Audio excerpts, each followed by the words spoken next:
Welcome back to KYD. In this video, we're going to break down the top 10 things that you need to know when camping in the winter. I think that was pretty good. A little something. Oh, thank you. Yeah. Yeah, thanks.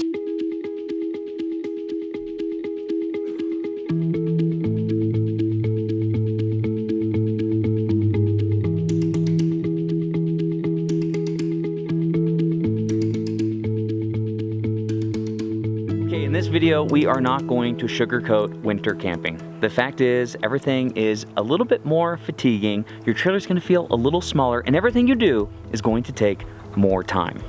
It's totally true.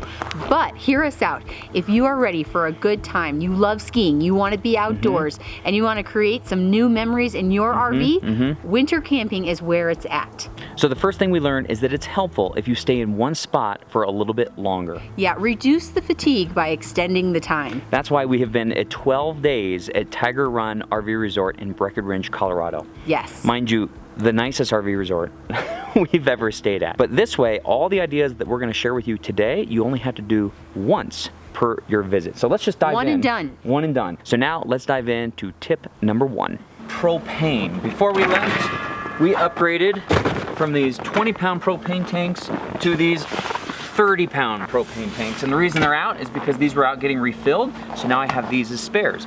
But what you want to do when you upgrade your propane is you'll have to get likely a new rod holder.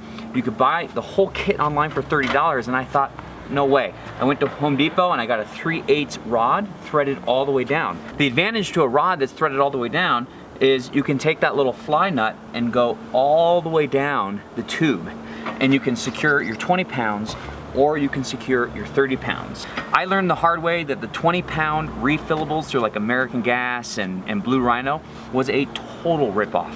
Not only are you only getting 3.8 gallons per a 5-gallon jug, but you're paying twice as much for it. So just upgrade to the 30 pounds, get the rod, and you'll be all set. Meet my best friend, the space heater.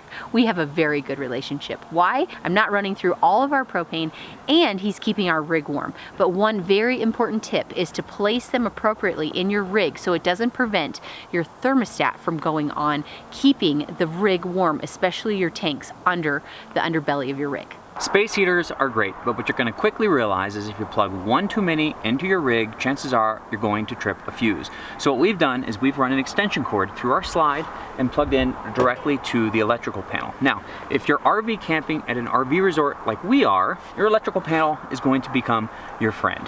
Basically, we're using this panel to provide power directly to the engine block heater in our truck.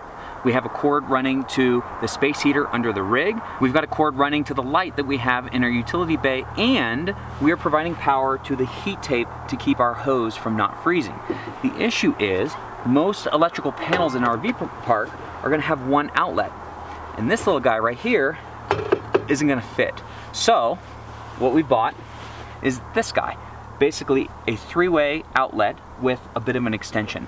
This way we can provide power to all the things we need. Preventing your hose from freezing is probably the #1 priority. Once your rig does not have running water, everything changes. You can't do the dishes, it's hard to use the restroom, things like that become difficult. So what I've done is I've taken our standard hose, drinking water hose, I've wrapped it in this insulation, and I've taken this heat tape and tucked it in there. A lot of people take electrical tape and they wind it up like a candy cane. In this case, I've just taken some duct tape and I've just kind of like secured it every couple feet or so. On the 2 occasions that our water has stopped working when it got down below 0 degrees, it was not because of the hose. It was actually because of where the water was coming out of the RV park. Basically, it's a metal spigot, and that will tend to freeze. So what I've done is I've taken a little bit of extra insulation, I've wrapped the spigot, and then I wrapped it up with tape to just prevent the spigot from freezing. And I did the same for where it actually enters into the rig. Those are probably the 2 most likely spots that your hose is going to freeze. Okay, one more step that you can take to prevent your water hose from freezing up is to keep the area where your water connects into the rig to keep that area warm. And for this, I've got a simple 40-watt bulb.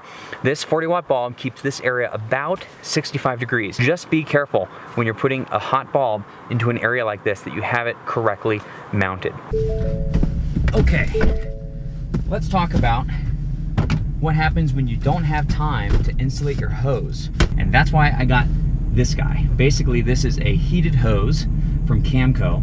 I didn't initially get it because the reviews on it were kind of mixed, but here's what I learned. When you want to stay somewhere for just a night or two, there's no way you're going to insulate your hose, bust out the heat tape, and running off your fresh water can sometimes have some issues. So I thought I would get this to test out for those 1 or 2 night stays just in colder temperature. Like let's say if it's like in the 20s or the 30s and you're like, should I bring my hose in or not? This is what I would use. So because I haven't used it yet, go to keepyourdaydream.com/winter camping. You'll see the blog on this particular episode where I can talk about more details, more experience, and things that we learned after we shoot this video. Okay, let's talk about the beloved sewer hose. In the wintertime, it's even more of a problem. Basically, when the temperatures are in the 20s and the 30s, you just want to keep a nice gradual slope right down to the drain. When it gets down into the teens and the single-digit numbers in Fahrenheit, that's when you want to only connect when you want to drain your gray or your black. Leaving it connected could create something called a poopsicle. This is where your ice cream comes from. No one wants that. Now let's have a hypothetical conversation. Let's just say that you got this brilliant idea to run your sewer hose under your RV skirt and then only pop it out at the last minute to go into the drain. I don't know who in their right mind would ever do something like that. Let's just say hypothetically your entire rig started to smell like a urinal. Don't do that. You can't always hang out outside in the winter, and that's why it's super important to install vent covers. They're great when it's snowy or rainy because you're going to want to be inside but still have circulation. They easily install over your current vent and drill in from the side so you're not putting any holes in the roof. It'll be really great to lower condensation and keep the airflow moving when you're inside. Okay, now it's time to talk about our RV skirt. Woo, doesn't Ginger look sharp? We really do think that the skirt makes Ginger look just a little bit better. So anyway, this is an easy snap RV skirt and very true to its name because Trish and I installed this back in Arizona ourselves. You should tell him what happened. All right, I'll show you. This is Trish's side right here. This is my side. I wanted to breathe just a little bit. It was getting claustrophobic in there. We're getting tool envy, and you wanted to use this tool. I did. And so he's like, let me cut real quick. He goes like, oh, is that how I act when I get the tool? He goes like this. I said, shouldn't we get the level? No, it's just straight down. It's just straight down. It's just straight down. Anyway, here's a tip. Here's a pro tip. Here's an amateur tip. Here's an amateur tip. Don't lean over with a cutting tool and be like, it's just straight down. Get the level. Draw a line. So here's our new plan. Our plan now is to make a new seam here because I'm sure we'll have extra. Hopefully we have 10 feet extra. Now, Easy Snap RV Skirt came actually recommended from the KYD insiders, and when I reached out to Easy Snap to kind of get more information, turns out that Ray, who's the president of the company, was a subscriber of KYD. So he ended up hooking us up with a skirt so we can kind of share with you some of the results that we've had. And I will say, I was a little skeptical when we first got started in season 4 because we were in temperatures around the 20s and we didn't have the skirt on. And everything was fine. I was thinking, maybe this was a little bit of overkill. Well, when the temperatures got down into the single digits, that's when this skirt really started to shine. It is about 10:30 at night. It is 1 degree outside and 25 degrees underneath the trailer. It is 58 degrees in the little water utility closet and 64 degrees inside. So yes, the RV skirt is definitely working. And because it's the Easy Snap system, Trish and I installed it when we arrived at Tiger Run in exactly 11 minutes. I asked Tori what time it was. When we started, she said 3 o'clock. I asked her what time it was when we finished. She said 3:11. Now let's talk about one of my other favorite upgrades since the motion censored battery operated LED lights, and that is this little tool right here. Basically, this comes with 3 sensors. I have 1 sensor outside, the second sensor directly underneath the rig where the water tanks are, the third one in the water utility closet where I have the light, and then the inside temperature. And it has a little min and max, so I can find out in the last 24 hours what the lowest temperature is and what the highest temperature is. This thing has been awesome since we've been in the winter. So this and everything else we've talked about in this video, you will find on the KYD Amazon page. You get easy access by clicking that link. Let's talk about staying organized. The truth is you are going to be drowning in boots, jackets, and undergarments. One of the ways that you can stay organized are these awesome clips. You know I love Command.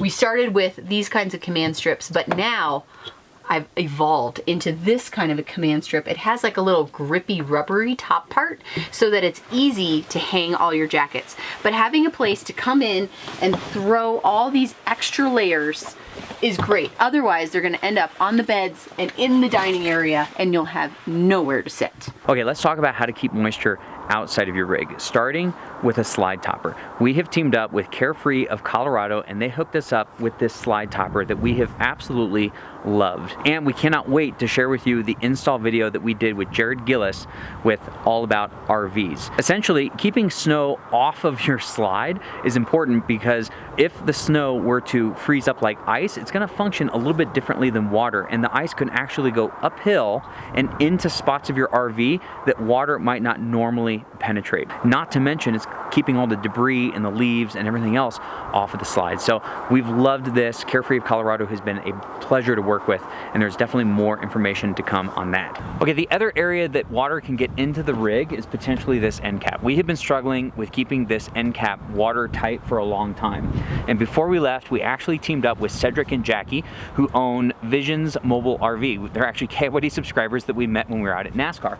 And so they came out to us and they helped us secure all the screws that go into the wood under here. Then we use ProFlex to basically seal up underneath. That way this whole area is now watertight. If you're ever going through Phoenix and you need some mobile repair, I'm gonna include the link to Visions Mobile Repair down below so you can reach out to them. They'll come to you, problem solved. Hopefully you're drinking a warm cup of cocoa or tea because we will be in a moment to warm up after the coolest video we have ever done. Absolutely freezing.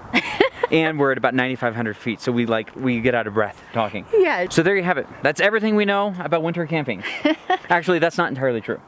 What's the other thing we know? You see, we're gonna learn more from the comments. Yes. And there's gonna be things that we wish we would have said maybe a little bit differently, and there's gonna be things that we wish we would have gone into more detail.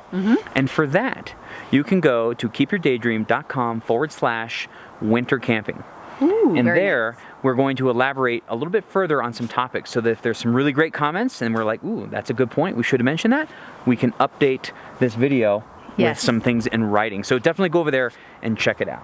So we are super excited to share with you all that Colorado has to offer and hopefully inspire you to get out there and do a little winter camping yourself. Yeah, it is harder, but I'm telling you what, we've gone snowshoeing, we've gone dog sledding, we've gone skiing with Vail Resorts, and it has just been so much fun. So a little harder, a little more fatiguing, but definitely big reward. A big reward. I mean, I think the snow can be a lot of fun if you don't have to be in it. If you choose, to be in snow, it's a lot more rewarding. Yes.